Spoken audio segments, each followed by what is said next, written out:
Hello po. Ang dami nagtatanong na, hindi ba may series ako na Undas Part 1. Marami nagtatanong kay Inday, pwede Part 2. Sa Undas po, pareho lang ang Chinese Chinese, Filipino, pareho lang. Pero, ang payo ko lang,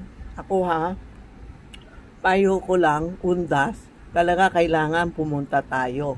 Pero kasi mister ko may picture sa bahay, kaya sa bahay na lang ako mag-aalay sa mister ko. Tapos yung mga na-krimen ko sa temple, nag-register ako sa temple para sa dasal, para offer ng vegetarian na food para sa mister ko.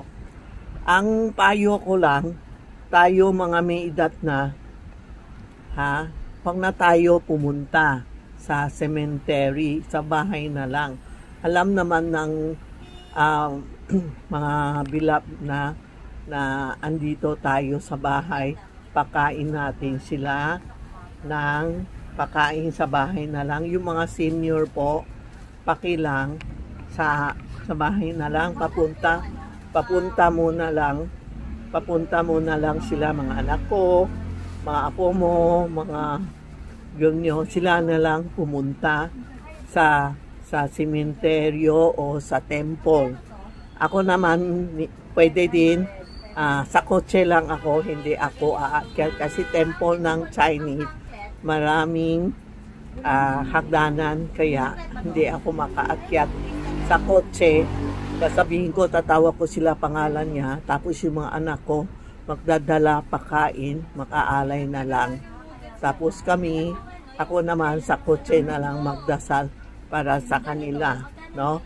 So, pwede tayo mga matatanda sa kotse lang o mga tapos na ako. Kaya okay na po.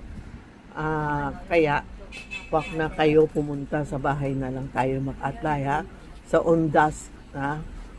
Kung gusto naman kayo mga pumunta, bumili kayo, magsuot kayo ng red panty, no? Tapos pag uwi nyo, magligo kayo ng asin o magdala kayo ng asin sa packet mo, plastic, lalagay mo asin po. Yan ang Undas Part 2. Diba? Marami nagtatanong ng Undas na Part 2. Yan po, magdala tayo ng asin. Tapos, kung pwede, huwag na tayo pumunta kasi mga hagdanan, lalo na Chinese cemetery. Pupunta ako sa sister-in-law ko. Ang daming hagdanan, takot ako.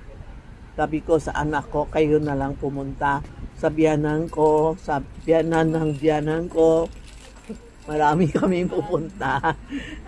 Ang layo, tapos mahirapan ako hagdanan, ganun po. Kaya beware lang mga matanda sa bahay po, o kaya sumama, pero wag lang bumaba, wag maghagdanan o mak-wheelchair ka, pwede din. Pero iwas lang kasi pag Undas mo, di ba, maraming bad spirit lumalabas. Iwas lang kung pwede, wag pumunta mga senior. Yan po thank you malapit na Undas, o pwede after Undas ka tayo pumunta, before 10 days and after 10 days, no? Ako naman talaga na-register na ako sa Mabuhay Temple. Mga biyanan ko, mga asawa ko, ganun, na para offer ng dasal and pakain po. Yan, Thank you po Ingat mga senior, ingat lang.